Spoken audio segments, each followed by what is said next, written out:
le cuento un poquito una historia. Hoy al mediodía, cuando me estaba yendo de acá, con el calor que hacía, el auto parecía la sucursal del infierno, el auto cuando me subo. Me voy, yo constantemente o siempre estoy escuchando radio, o más que nada cuando voy solo escucho radio o música. Si voy acompañado puede ser música bajita o nada, pero cuando voy solo muchas veces o en determinados horarios voy escuchando radio. Me gusta mucho escuchar radio. No escucho radio cristiana, si es lo que está pensando. Y hoy cuando salí estaba, automáticamente digo esto porque automáticamente pongo el auto en marcha, la radio se prende y empieza a hablar, y cuando escucho la voz era un fulano de un programa que yo no escucho, que no me gusta la persona que conduce el programa, no me gustan los temas que habla, me aburre, entonces automáticamente voy y lo cambio, pero no sé por qué, lo dejé, me fui saliendo, toda la vuelta que tengo que dar hasta poder retomar para ir para casa, lo dejé. Y estaba hablando de cine, un programa que habla de cultura, entre otras cosas, y estaban hablando de cine. Había un entrevistado, no sé quién era, hablaban de cine y estaban hablando de una película, que tampoco sé qué era, donde hacían una comparación, el tipo que estaba hablando, el entrevistado, hacía una comparación entre una película, el personaje de una película, y lo comparaba con la realidad, lo comparaba con ese famoso juego diciendo que la ficción supera la realidad. Hablaban un poquito de ese tema, ¿no? De cómo algunas cosas que parece que son una película, después en definitiva se ven reflejadas, tanto en lo social como en lo político. En lo político pasa mucho eso también. Iban por ese lado. Y yo no sé por qué, repito, seguí ahí escuchando el programa este. Encima, ya estaba llegando a la altura del corte de Metrobús, que vio que está bloqueado, está cortado por obras. Por fin se decidieron arreglar esos baches que había. Y ahí se hizo un embotellamiento. O sea, fueron como 5 o 6 cuadras que iba a 10, a paso de hombre. Y seguía escuchando al fulano este que hablaba de cine. De golpe, no sé por qué, no sé cómo fue la vuelta, empezaron a hablar de la penetración cultural y religiosa del Islam. O sea, ¿qué tenía que ver con el cine? No tengo la menor idea, pero de golpe están hablando de eso. Y ahí ya me interesó, porque ese es un tema que me atrae un poquito más, ¿no? Entonces ahí ya empecé a prestar atención. Antes no. Empecé a prestar atención a lo que estaban hablando. Y se despejó ya la calle. Después entendí por qué justamente me quedé escuchando todo eso, que hubiera sido aburrido. Contaban situaciones en lo general de lo que está pasando con esa incursión o conquista o colonización o qué sé yo del Islam en Occidente. En un momento el entrevistado dice una frase que a mí me impactó, me atrapó. Y dice, se basaba en algunas entrevistas que él había escuchado y en un libro también, dice, el enemigo del Islam no es Israel, porque siempre se ve las guerras entre todo el mundo musulmán, Israel contra Israel, que quieren eliminar a Israel, que lo quieren sacar del planeta directamente, como Hamas, que no es que es un conflicto territorial, lo que quieren es eliminar, que desaparezca Israel directamente. Dice, pero el enemigo del Islam no es Israel. El enemigo del Islam es Occidente. Entonces empieza a explicar, dice, porque usted va a ver, se va a encontrar que hay ataques terroristas islámicos en Canadá, en Europa, en otros lugares, en Inglaterra. Es más, ya no solamente lo que son los ataques, sino que hay una población que va en aumento que tiene que ver con la cultura o con la religión islámica. O sea que el enemigo, en realidad, no es Israel, sino todo lo que representa a Occidente. ¿Qué es Occidente? Es la cultura occidental, la cultura judeo-cristiana, la cultura cristiana, que vendría a ser el enemigo principal del Islam. Para el Islam todo lo que no es islámico somos infieles, y en su meta suprema está el atacar, el destruir a los infieles.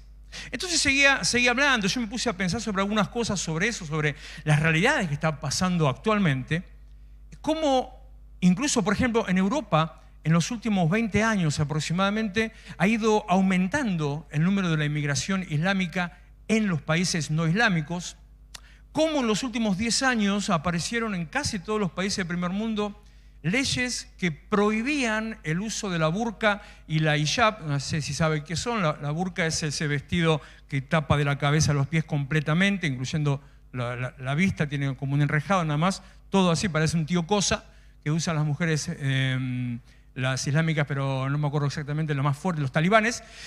Y la hijab, que es simplemente el pañuelo que utiliza la mujer islámica, está prohibido el uso público en muchos lugares de Europa. Privado hagan lo que quieran, pero públicamente no se puede usar. Y no se puede usar porque eso genera, es como una provocación al racismo. Ahora, el punto es no porque hay uno, sino porque hay demasiados. Al mismo tiempo leo, esto fue esta semana, que salió un informe en Reino Unido que descubrió, que no lo decían antes, lo dicen ahora, que en los últimos 20 años, o sea, del 2000 para acá, hubo aproximadamente 1.500 violaciones de menores en Reino Unido por parte de inmigrantes musulmanes y normalmente ilegales. Y que no lo decían en su momento por la misma razón, para no incentivar el racismo, para no encender más la mecha, para que no se armen conflictos. Entonces lo tenían medio tapado, hasta que de golpe se dieron cuenta, ¿cómo vas a tener tapado una cosa así, no? Lo que pasa es que en todo el mundo estuvo viviendo hasta ahora, porque gracias a Dios el mundo se está despertando, todo el mundo estuvo viviendo en esa estupidez de la corrección política, donde no, todos tienen derecho a, hay que respetar al otro, hay que respetar las minorías, hay que respetar esto de acá y de más allá. Entonces no se querían poner en contra de esas situaciones o de estas minorías. En todo este contexto yo digo, y usted debe estar pensando, ¿y qué tiene que ver todo eso con lo que estamos hablando? ¿Qué tiene que ver con Dios o con la palabra de Dios? O yo digo, ¿qué tiene que ver esta situación de crímenes, de violencia, de delincuencia, de violaciones, con esa penetración cultural y religiosa? Entonces, indagando un poquito y buscando algunas cosas viejas, digo, claro, para la ley y la tradición judía, capaz que alguno eso lo vio o lo experimentó alguna vez, es suficiente con que una persona nazca de una madre judía, o sea, aunque nazca en cualquier país, si la madre es judía, la ley y tradición judía reconoce que ese recién nacido es judío. Es más, tiene ciudadanía israelí automáticamente por el hecho de nacer de una madre judía en cualquier lugar del mundo. Con los musulmanes no es así, es al revés. Bueno, al revés en cuanto a la paternidad. Es suficiente con que el padre sea islámico para que entonces la ley y la tradición islámica reconoce que el hijo es musulmán o islámico y tiene derecho pleno a ciudadanía y todo lo demás. Por lo tanto, como la meta suprema del Islam es destruir a los infieles, conquistar Occidente, avasallar e islamizar el mundo, llega un punto que hay tanto fanatismo y tanta ceguera que no importan los medios ni las consecuencias con tal de que nazcan musulmanes por todos lados en el mundo, aunque sea a través de violaciones.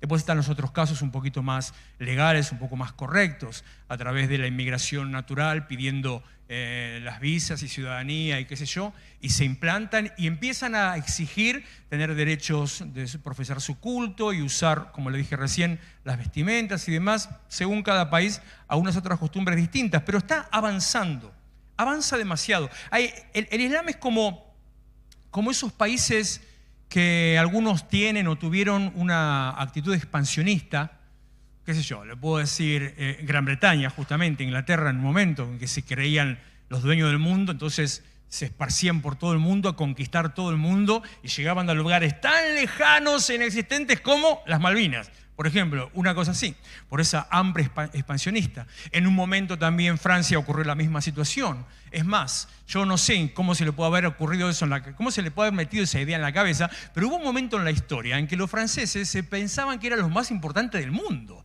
Y es un idioma que se habla en Francia y en alguna de las ex colonias francesas en África y nada más. O sea, no tenés nada para creer que sos el más importante del mundo.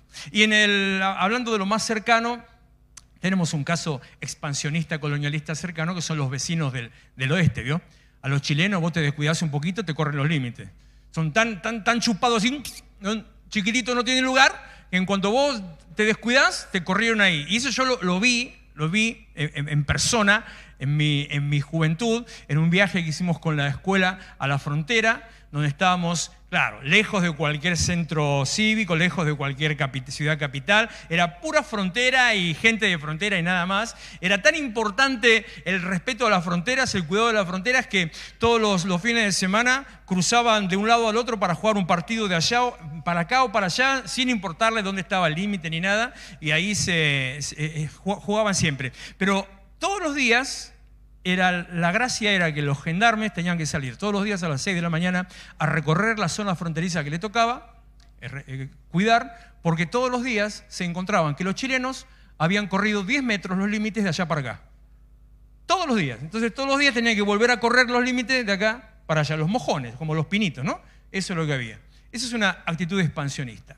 Así como esa actitud expansionista geográfica o política, del mismo modo, es esta actitud expansionista religiosa por creerse que tienen la obligación de conquistar el mundo.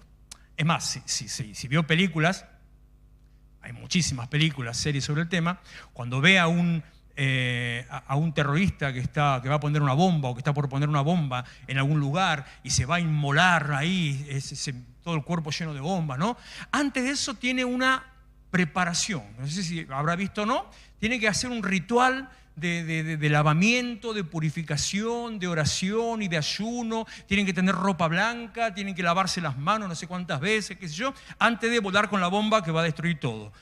Lo que nos muestra que el terrorismo no es político ni es territorial, sino que el terrorismo es exclusivamente religioso. Y es más, cuando alguno de estos loquitos está en medio de hacer poner una bomba o perpetrar un ataque, inmediatamente aparece el grito famoso, capaz que lo escuchaba una vez, donde pegan ahí el Allahu Akbar y chao, ¡pum! No quedó nada. ¿Qué significa? Algo similar, parecido a solo Alá es Dios. Entonces, lo que nos muestra otra vez que la actitud expansionista y el terrorismo musulmán o islámico no tiene nada que ver, ni con tierra, ni con política, ni con ideología política, sino solamente con una actitud religiosa. Es una cultura que avanza. Es una cultura que si usted mira, si es de mirar tele o películas o series, a mí me gusta mucho analizar antropológicamente las cosas. Capaz que hubiera sido en otra vida, no hay otra vida, hubiera sido uno de esos que hacen sociología, esa cosa medio rara así. No sé si se puede vivir de eso, pero bueno. Porque me gusta observar detalles así a nivel social, actitudes de la gente, gestos, me encanta observar los gestos de la gente, las actitudes, dónde se sientan, cómo se ponen, lo que hacen. Yo mientras estoy acá le estoy haciendo una radiografía de cada uno, así, constantemente, todo el tiempo. Y en esas actitudes, en esas cosas que, cómo se comportan en las pelis, usted ve que actualmente, en toda serie, policial, romántica, histórica, cómica, qué sé yo, hasta hace unos años siempre ibas a encontrar un chino y un negro y una persona blanca. Ahora vas a encontrar un chino, un blanco, un chino, un negro, un homosexual y un musulmán. En cualquier contexto, en cualquier posición, ya sea como policía, ya sea trabajando en un hospital, como enfermera, lo que sea, vas a encontrar alguna que o tiene la hijab o algún médico incluso que tiene algún símbolo que demuestra que es musulmán. ¿Por qué la tele nos muestra eso? Porque simplemente refleja lo que está pasando en el mundo. Es un reflejo cultural. Para asimismo generar aceptación, para generar ese sentido de inclusión y para que el musulmán que lo ve se ve ahí identificado, se siente parte de eso. Es simplemente un reflejo cultural, nada más que eso. Pero, ¿a dónde voy? ¿Y qué es lo que nos muestra? Que hay un avance muy grande de penetración cultural, social, religiosa, espiritual, que viene del mundo musulmán. Ahora, esto no es una clase ni de filosofía, ni de sociología, ni de nada de eso, ni mucho menos, tampoco me da nada no tengo ningún tipo de preparación para poder dar una clase en ese sentido. Pero viendo algunas cosas que uno ve, o escuchando, o el terrorismo, o las formas de vida, olvídese el terrorismo, las formas de vida, la forma de opresión, esa opresión hacia la mujer, la opresión hacia los chicos, esa manera de ser tan, ya más que opresores, la tiranía que se vive en las casas, la falta de respeto a todos y después la violencia en los casos que son violentos, no todos son violentos. Yo digo, a mí me gustaría vivir en un mundo así. ¿A usted le gustaría vivir en un mundo así? ¿A usted le gustaría vivir en un mundo donde le obliguen a usar un pañuelo en la cabeza, por ejemplo? ¿Le gustaría vivir en un mundo donde le obliguen a tener que taparse la cara? ¿Le gustaría vivir en un mundo donde le prohíban estudiar? ¿Le gustaría vivir en un mundo donde le prohíban manejar? ¿Sabe que, por ejemplo, porque hoy el culto del capitalismo mundial, de la tecnología, del progreso es Dubái? El que tiene plata se va a Dubái. Ahí que tienen, qué sé yo, los hoteles con canillas de oro, toda una cosa así, todo raro. ¿Usted sabía que las mujeres en Dubái no pueden manejar? ¿Tienen prohibido manejar? ¿Solamente por ser mujer? Digo, ¿nos gustaría vivir en un mundo así?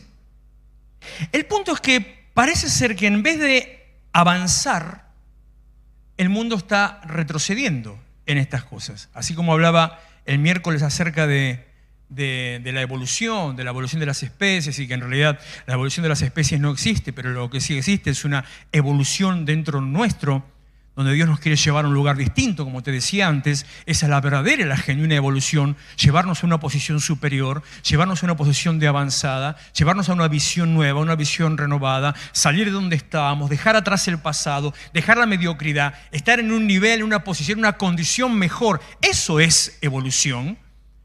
En este sentido, en lo cultural y lo religioso, a nivel mundial, parece que es una involución. Parece que todo está yendo para atrás. Ayer, hoy, escuché algunos comentarios. Veo que siempre hay de todo, ¿no? En redes, noticias, noticieros, siempre hay de todo. Escuché algunos ahí de aquellas minorías que antes eran el tema de la autopercepción, de la identidad de género, todo eso, que ahora se empezó a dejar un poquito de lado. Empezaron a decir, y nos están quitando los derechos, estamos retrocediendo. Digo, no estamos retrocediendo. Al final, por fin, alguno tuvo dos dedos de frente y puso las cosas como son, porque en definitiva la democracia es el gobierno del pueblo por medio de las mayorías gobernantes, y con esos inventos raros que estábamos tolerando o soportando, solamente estábamos viviendo en el imperio, el gobierno de las minorías, unas minorías que nos llevan otra vez a la involución. Pero el miércoles te decía, si estuviste presente el miércoles, que la iglesia tiene la obligación y responsabilidad de guiar en el camino correcto, mostrar el camino que se debe andar, enseñar a elegir el camino correcto. Que la iglesia tiene la obligación y la responsabilidad de preparar a los cristianos de esta y la siguiente generación para participar del mundo de esta y la siguiente generación, para que todos formen parte de una nueva generación. Si no lo leo, es imposible que lo pueda decir, demasiado largo y complejo. En definitiva, contra el avance de estas ideologías, ¿qué está haciendo la iglesia? ¿Qué hacemos nosotros? ¿En qué postura, qué posición tomamos? ¿Qué hacemos cuando vemos lo que pasa? Y hacemos lo que nos trajo hasta donde estamos. Miramos, decimos, ¡qué barbaridad! Y seguimos haciendo lo que estábamos haciendo. Pero yo creo que hace 20 años, en Reino Unido no se imaginaban que iban a estar invadidos de musulmanes. En Francia no se imaginaban que iban a tener que poner una ley en contra del uso de la hijab. Que en Suiza, en Alemania, no se imaginaban que iban a tener que poner limitación al avance y al crecimiento cultural islámico. Sin embargo, ya están ahí. Y a veces por no hacer nada, por la pasividad, dejamos que las cosas nos pasen por encima. Y cuando nos pasan por encima, nos destruyen. Decía Martin Luther King que peor que aquel que bueno no es el que no hace nada, bueno es el que hace para que las cosas malas no pasen. Que es peor, es mucho peor que una persona que no hace nada, aquel que sabiendo que puede hacer algo se queda callado, no hace nada. Ayer vi una publicidad, no sé de qué país era, impactante. Se llama Publicidad sin palabras. Muy cortita, creo que eran 30 segundos nada más. Era iban dos hombres en un auto, capaz que lo vio, ¿no? Y el que iba manejando, capaz que andaba mal, empezó a pisar, ¿no? Empezó a pisar, El de al lado empieza a mirar el reloj y ve que empezó a levantar. Hizo así, pero no dijo nada. Entonces, no dijo nada. Y de golpe empiezan a pasar una secuencia de escenas nada más, donde empiezan a haber situaciones alrededor, y la siguiente escena aparece el auto destruido y los dos ahí con cara de cadáver, ¿así? Con la boca abierta, sin decir nada. Y después se ve a una mujer con la boca abierta llorando sin decir nada. Después se ve a dos hombres mayores, que serían una pareja mayor, serían los padres de alguno de ellos, también llorando con la boca abierta sin decir nada. No se soltó una palabra en todo lo que era ese video. Y termina diciendo el peligro del silencio, de cuando no decimos nada. Porque si simplemente hubiera dicho, che, viejo, baja un poco, para un cachito, no hubiera pasado todo lo que pasó. El mundo está delante de un avance que solamente la iglesia tiene la capacidad de detener. El mundo está delante de un ataque que solamente la iglesia tiene la autoridad para detener. Y a veces nos ponemos en una postura donde solamente estamos mirando lo nuestro y nada más, cuando, como le dije, no lo quería decir, al final lo terminé recontra hablando sobre eso. Es tiempo de negarnos a nosotros mismos. La iglesia tiene la obligación y responsabilidad de preparar a los cristianos de esta y la siguiente generación para participar, para ser parte del mundo de esta y la siguiente generación, de la nuestra a nuestros hijos y nietos. ¿Para qué? Para que todos formen parte de una nueva generación, para transformar. La iglesia está llamada a transformar. La iglesia es la herramienta de Dios para la transformación y la plenitud. La iglesia, y solo la iglesia, y yo sé que alguno me va a poder decir, no, no es así, no es tanto, no, es así. Me bendijo estos días después del miércoles, porque alguna de estas frases así quedó publicada en Facebook, y un pastor de Quilmes lo compartió y puso algo así como, ¿vieron? Solamente es a través de la iglesia. Digo, sí, es la manera de entender. Y no estamos hablando, siempre quiero dejar claro eso, no hablo de institución, no hablo de nombre, no hablo de denominación, no hablo de tal pastor o tal lugar, no hablo de eso, sino hablo de iglesia como cuerpo, iglesia como obra, iglesia como reino de Dios. Otra vez Mateo 6:33, busquen primeramente el reino de Dios. ¿Y cómo se busca el reino de Dios? Mateo 6:10. Se busca el reino de Dios clamando para que el reino de Dios, como se hacen las cosas en el cielo, se hagan en la tierra. Es la manera. ¿Cómo se hace eso? Clamando para que el reino de Dios tenga influencia y autoridad en la tierra. Porque la iglesia, y solamente la iglesia, tiene la autoridad y la capacidad para determinar los destinos del lugar donde está. Escuchate esta. Mira todo lo que me tuve que anotar. Sí, porque hoy tengo que leer. Ser cristiano no es simplemente tomar una decisión que te abre las puertas del cielo y la salvación. Ser cristiano no es solamente ser parte de una experiencia sobrenatural transformadora. Ser cristiano no es buscar bendición, sanidad, prosperidad. Ser cristiano es mucho más que venir a una reunión. Ser cristiano es mucho más que cambiar algunos hábitos. Cambiar la manera de hablar, cambiar la manera de dirigirte a los demás, empiezas a incorporar palabras nuevas, empiezas a decir Dios te bendiga en vez de chao, empiezas a decir amén en vez de sí. Es más que eso, que simplemente se convierte en una rutina o un ritual. Ser cristiano no es solamente empezar a vivir de otra manera, que al menos por contagio empieza a pasar. Ser cristiano es ponerte en pie de guerra contra lo que viene a destruir. Le hicieron una entrevista a uno de esos, no sé si son fanáticos o qué, de los islámicos, no sé en qué país era porque lo escuché. Le hicieron una entrevista, le preguntaban qué es lo que buscaban, qué querían. Dice, conquistar el mundo. La locura, todos los piratas quieren conquistar el mundo. Y le dice, pero no podemos convivir. Dice, no, el mundo es nuestro. Y el tipo que lo está entrevistando le pregunta, ¿y nosotros qué podemos hacer? ¿Sabe qué le dijo el fulano? Morirse. Es un ataque, recuerdo, y lo recuerdo con dolor, los que en aquel momento estaban muy cerca en un discipulado me han escuchado decir esas cosas, hasta el día de hoy yo lo recuerdo y con dolor, que hace tan solo 10 años atrás decía, nuestra generación es la que va a ser testigo de la desaparición del concepto iglesia, del concepto familia en la sociedad.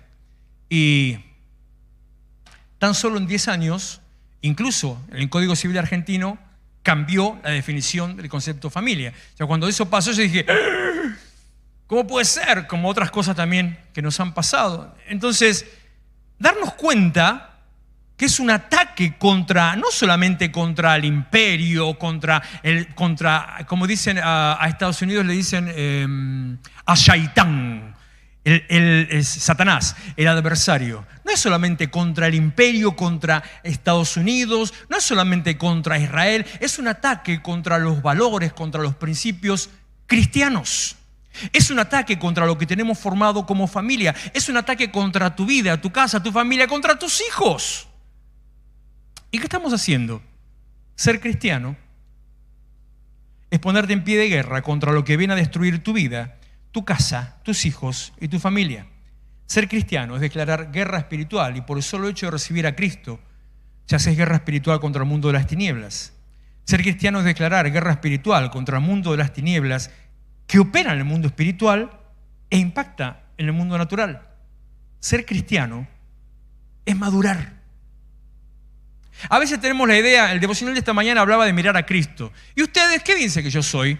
O primero dice, ¿qué dice la gente que yo soy? Después dice, ¿y ustedes qué dicen que yo soy? Y entonces lo enfocaba en eso, ¿no? Que tantas veces Dios me habló a mí. ¿Cómo mirás a Cristo? ¿Qué es Cristo para vos? ¿Qué es Dios para vos? ¿En qué posición lo mirás? ¿Cómo lo ves? ¿Lo ves como un proveedor? ¿Lo ves como un sirviente? ¿Lo ves como un médico? ¿Lo ves como un maestro? ¿Cómo lo ves? Hay un montón de cosas que sí son Cristo, pero ninguna de esas cosas es Cristo, sino que Cristo está mucho por encima. Cristo es Dios.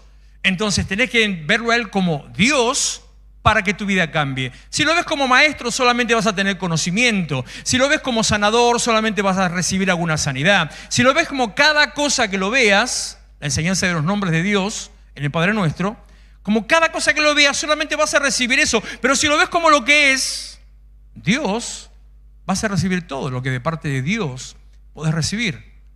A veces yo se lo digo en forma personal a algunos y no me pongo a la altura de Dios. Pongo un ejemplo sobre mí para que se entienda el concepto. Me río con aquellos que me tratan por mi nombre de pila, que no me molesta, porque yo soy nada y soy súper informal con todo el mundo, y hasta normalmente le digo a la gente, no me trate de usted que me hace sentir viejo. Entonces no tengo ningún problema. Pero cuando me dicen Walter, yo pienso, digo, si supieras que Walter Alejandro Escalante no tiene un corno para darte, que tenés que invocar la investidura pastoral y la autoridad de Cristo sobre mi vida, que ahí sí tengo mucho para darte porque no te lo doy yo, sino que te lo da Él. Pero si vos venís a buscar a mí, fuiste, ni plata te puedo dar. Pero si venís a buscar a tu pastor, vas a poder recibir un montón más de lo que yo podría llegar a recibir de parte de alguien incluso. Es lo mismo. ¿Cómo vas a buscar a Cristo? ¿De qué manera vas a buscar al Señor? Ser cristiano es madurar. Anoche el Señor me habló con esta palabra de Efesios capítulo 3, versículo 10. Vine hablando un montón acerca del Evangelio. En el versículo 10 dice, el fin de todo esto, de todo lo que estaba hablando, el fin de todo esto es que la sabiduría de Dios, en toda su diversidad, o sea, en todas las maneras en que se muestra, en que se da a conocer la sabiduría de Dios, porque no es solamente una cosa, Dios se muestra en un montón de cosas. El fin de todo esto es que la sabiduría de Dios, en toda su diversidad, se dé a conocer ahora por medio de la iglesia. Eran las 12 de la noche casi. Sí, 11:30 de la noche. Me estaba bañando. Y le dije al Señor, total, como yo la cabeza me la lavo rápido, ¿no? Entonces, ¿qué tenemos para mañana? Por medio de la iglesia, me dice, en el acto así, por medio de la iglesia. Y yo, que era una intimidad mía, escuché esto, tengo que ir a googlear dónde cuerno está ese versículo. Entonces lo encontré, Efesios 3:10. Entonces te hablo de Efesios 3:10. Pero Dios me dijo esto, por medio de la iglesia. ¿Por medio de la iglesia qué? El fin de todo esto es que la sabiduría de Dios en toda su diversidad se dé a conocer ahora por medio de la iglesia, o sea, que la iglesia dé a conocer la sabiduría de Dios que se muestra de tantas distintas maneras. ¿A quién? ¿A dónde? A los poderes y autoridades en las regiones celestiales. Hay cosas, esta es la que le dije que iba a generar debate y a alguno capaz no le va a gustar. Hay cosas que te puedo mirar a vos nomás, porque si no, ¿viste? que ni Dios puede hacer. Hay cosas que ni Dios puede hacer. Porque Dios no viola su propia palabra, ni su propia estructura de mando, ni el sistema que Él organizó. Entonces Dios no va a hacer lo que Él te manda a hacer a vos. Ahora, no te lo manda a hacer a vos en forma personal, aunque sí te lo manda a hacer a vos en forma personal, pero en la forma personal que te lo manda a hacer es en la iglesia. Hay cosas que Dios no puede hacer porque Él decidió, las mandó a hacer que fueran hechas por medio de la iglesia. Y con esas palabras, por medio de la iglesia. Dios no puede cambiar a la sociedad. ¿Vieron esa frase tan típica? Ay, Dios no hace nada. ¿Por qué Dios no hace nada? Dios no puede hacer nada. Escúchame, de verdad Dios no puede hacer nada. Porque quien tiene que hacer lo que Dios ya determinó que sea hecho es la iglesia. Entonces Dios deja a manos de la iglesia que la iglesia impacte en la sociedad. De la misma manera que un día Cristo tuvo que venir en carne, tuvo que descender y hacerse hombre para poder meterse en medio de la gente, para poder llevar su mensaje a la gente, que lo vean, le crean entonces como hombre, se presente como sacrificio como hombre de entre los hombres, para así morir por los pecados de la humanidad. Del mismo modo, ahora ya está. En el principio Dios hablaba por medio de los ángeles, después lo hizo por el Hijo, ahora lo hace por medio de la iglesia. Hay cosas que Dios no puede hacer. Dios no puede cambiar la sociedad, solamente la iglesia puede hacerlo.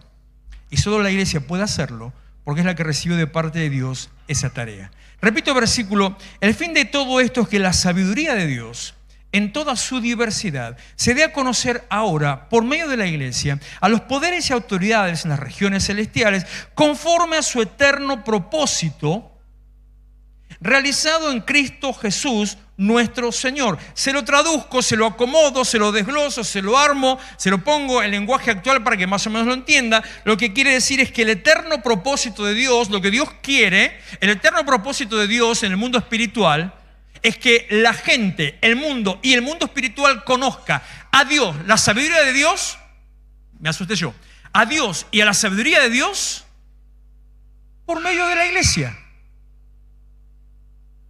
Por medio de la iglesia. Y que a través de la iglesia se dé a conocer lo que Dios es capaz de hacer y lo que Dios quiere hacer. La iglesia es canal de contención, la iglesia es canal de formación, la iglesia es canal de transformación, la iglesia es canal de bendición. Y ya parece que estoy escuchando ahí, a lo lejos, ya escucho al evangélico pentecostal diciendo... Nadie dijo algo de eso en ese momento, no de esto que voy a decir, sino de lo que estoy diciendo. Diciendo, no, la iglesia no es el edificio, la iglesia soy yo. Y tengo que decirte algo, evangélico pentecostal, te voy a decir algo. Vos no sos la iglesia. Aunque yo siempre digo somos iglesia y ser iglesia, no es lo mismo.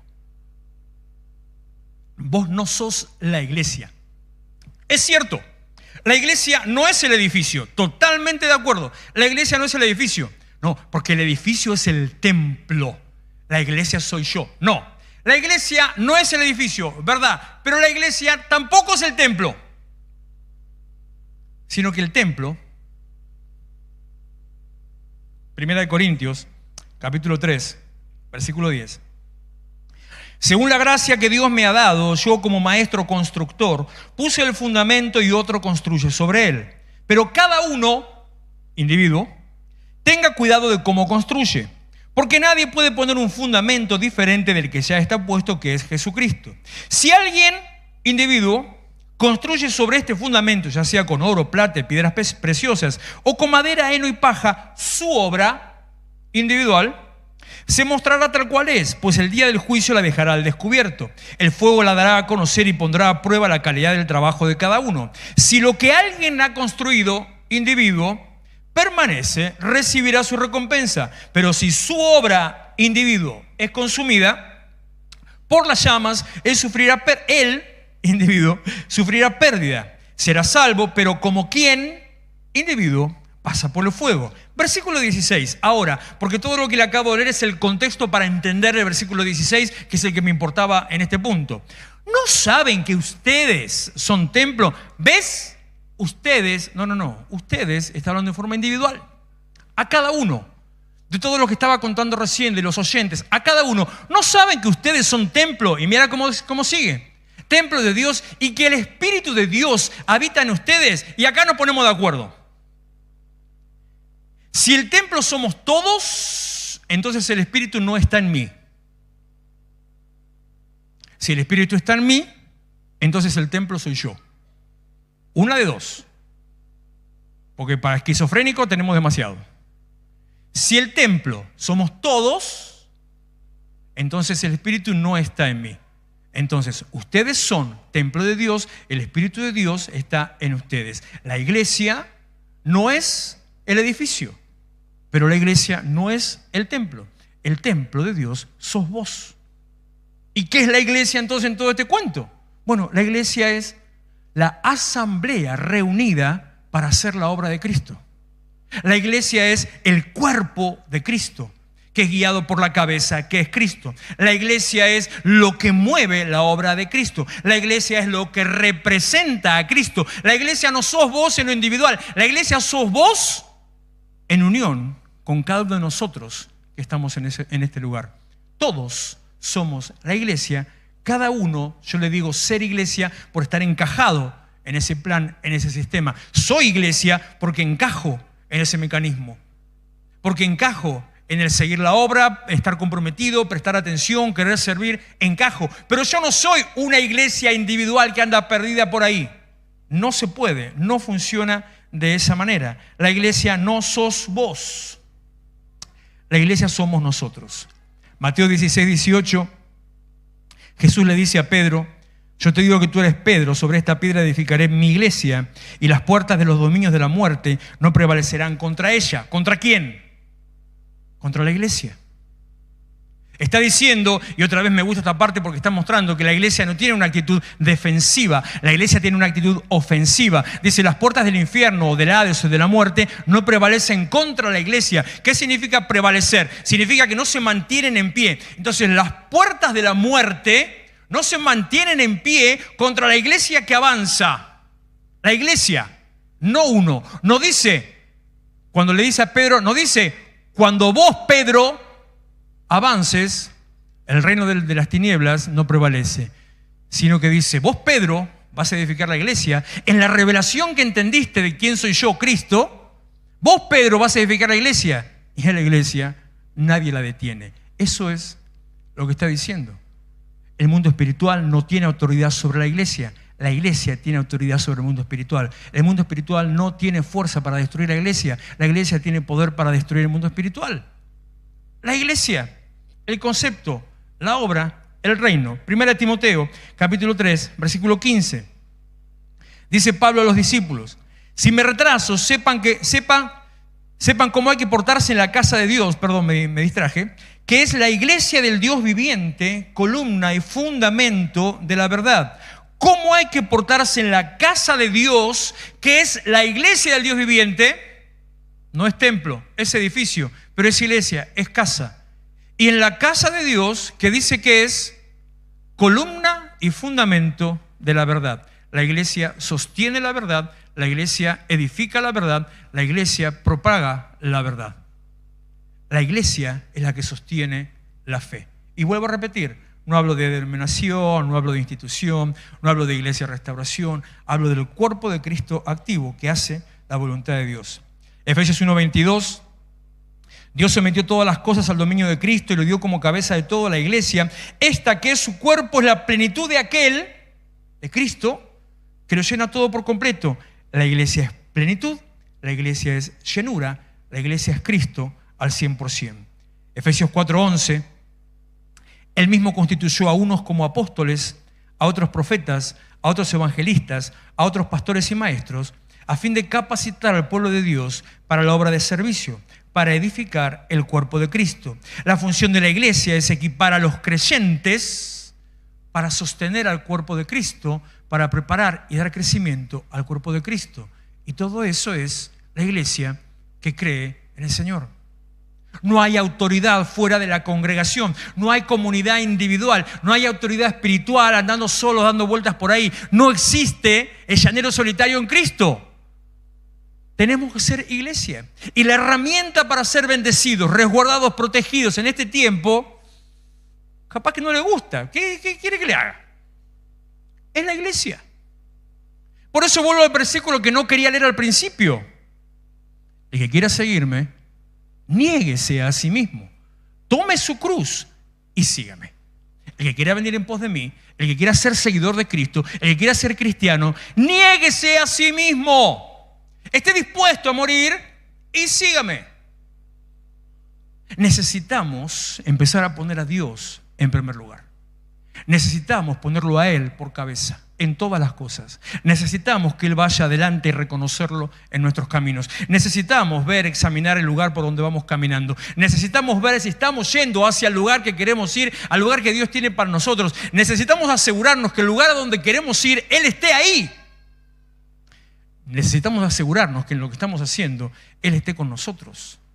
Porque si no, cuando venga... Capaz que no cree en el ataque islámico o la invasión islámica. Capaz que me fui demasiado, qué sé yo, está bien, no importa, no cree eso. Pero cuando venga el problema, si no está arraigado en la fe, en Cristo, en su cuerpo, en la iglesia, va a ser un bichito que se lo va a tragar al enemigo como nada. Yo puedo encontrarme con Dios en mi casa. Perfecto. La iglesia es el cuerpo de Cristo. ¿O te gusta hablar con una cabeza sola sentada arriba de una mesa? ¿Te sentís bien relacionándote con una cabeza que está ahí apoyada dentro de, no sé, en una columna, en un monumento? ¿Qué puede hacer una cabeza más que hablar y pensar? ¿Qué puede literalmente hacer, actuar? ¿Qué acción puede generar? La acción de la cabeza es la iglesia, el cuerpo de Cristo. La iglesia tiene la responsabilidad de evitar que seamos arrastrados en el engaño, mentira y error.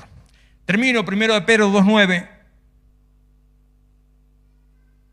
Pero ustedes son descendencia escogida, sacerdocio regio, nación santa, pueblo que pertenece a Dios, para que proclamen las obras maravillosas de aquel que los llamó de las tinieblas a su luz admirable.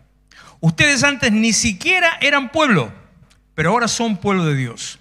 Antes no habían recibido misericordia, pero ahora ya la han recibido. Decía el miércoles, la iglesia tiene una parte activa en la sociedad. La iglesia tiene la responsabilidad de guiar y contener. La iglesia tiene la responsabilidad de transformar. La bendición es para aquellos que eligen ser parte de la iglesia. Cuando perdés el foco, perdés tu destino. La iglesia ordena tus procesos. La iglesia te da entendimiento. Es un tiempo para tomar decisiones de a qué quiere pertenecer, dónde quiere estar y parte de qué quiere ser. Si quiere ser parte de un cuerpo sin cabeza, si quiere ser parte de una cabeza sin cuerpo, si quiere ser parte de una experiencia sobrenatural transformadora, si quiere ser parte de aquello que puede traer bendición, si quiere alistarse, creo que fue el miércoles también, en algún momento alguien lo dijo, no fui yo, alistarse en el ejército de Dios para resguardar nuestra casa, nuestra familia, sus hijos. Yo no sé si usted tiene hijos chicos o nietos, como en nuestro caso. Vamos viendo a veces algunas cosas que te sorprendes. Y no es que te sorprendes por la distancia en el tiempo. No es que te horrorizás por algunas cosas. No es que, ya estás viejo, ya estás anticuado. No pasa por ahí. Te sorprendes por algunas cosas que se les enseña, algunos principios que se les implantan, algunos otros que no se implantan. Yo siempre pienso, me voy más allá. Capaz que es un defecto mío, pero siempre pienso más allá, me voy mucho más allá. Y digo esto, así como la iglesia tiene la responsabilidad de formar a los cristianos de esta y la siguiente generación, ¿qué va a pasar con los adultos dentro de 20 años? Por eso tantas veces digo, traiga a los chicos a la iglesia. Se porta mal, que aprendan a portarse bien. Porque nunca se van a portar bien si no los trae. No, pero molesta. Aprendemos, hemos soportado de todo. Y yo en forma personal lo digo. Tengo 5 hijos, o sea, ya sé lo que son los pibes gritando. Traiga a los chicos a la iglesia. Pero me molesta al otro. Tenemos que aprender, los sugieres tienen que aprender a comportarse, que no lo hacen del todo bien, ya que estamos. Y sí, aprender a corregir, aprender a enseñar, un montón de cosas que hay que ajustar. Pero traiga a los chicos a la iglesia. Necesitamos sembrar conceptos, principios, valores. Necesitan recibir de esos conceptos, principios y valores. Necesitamos ser formados en estos conceptos y principios espirituales. Los chicos de hoy, me encanta cuando alguien trae un bebé a presentar, aunque después no venga nunca más. Capaz que yo dentro mío sé que no aparece más, no importa. Igual, oro por el pibe, lo oro, le recontraoro, lo ato como un matambre, lo chinchuleo por todos lados, que allá, para acá, del otro lado. Si usted es pillo, ¿me va a escuchar alguna oración que hago? Que tus pies no vayan por acá, que tus ojos no vean esto, que tus bocas no hablen esto, que tus manos no... Te estoy atando, pero de bosta como un matambre te dejo. ¿Para qué? Va a tomar las decisiones que quiera, pero las decisiones que uno quiera siempre van a estar según el entorno en el que te muevas. Entonces, y le digo a los papis, ustedes están tomando la responsabilidad de crear los principios cristianos. Necesitamos formar valores, necesitamos ser parte. Usted necesita ser iglesia. Necesita tomar un lugar, necesita involucrarse en una casa de paz si es la oportunidad o la posibilidad. Necesita ponerse a servir al Señor, necesita estar más. No, yo elegí tal día, no, ¿qué elegí? Necesita estar más. Hay uno que hoy no está, qué lástima, si no se lo decía en la cara. Me dice, voy a hablar con mi yerno porque con mi yerno no tengo problema. Me dice, yo ahora decidí avanzar un poquito más. Me dice, yo ahora iba tal día, ahora voy un día más. Ah, bueno, ahora venís 2 días, buenísimo. ¿Y por qué no viniste entonces tal día? Ah, no, porque era el cumpleaños de mi tía, entonces ese día no vine. Ah, bueno. Eso no es ser iglesia. Eso es tener una costumbre evangélica. Y con una costumbre evangélica no va a ningún lado. Ser cristiano, te leo esto de vuelta y termino. Póngase en pie, por favor. Así nos vamos. Ser cristiano no es simplemente tomar una decisión que te abre las puertas del cielo y la salvación. Ser cristiano no es solamente ser parte de una experiencia sobrenatural transformadora. Ser cristiano no es buscar bendición, sanidad o prosperidad. Ser cristiano es mucho más que venir a una reunión. Ser cristiano es mucho más que cambiar algunos hábitos. Ser cristiano es ponerte en pie de guerra contra lo que viene a destruir tu vida, tus hijos, tu casa, tu familia. Ser cristiano es declarar guerra espiritual contra el mundo de las tinieblas que opera en el mundo espiritual y en el mundo natural. Ser cristiano es madurar.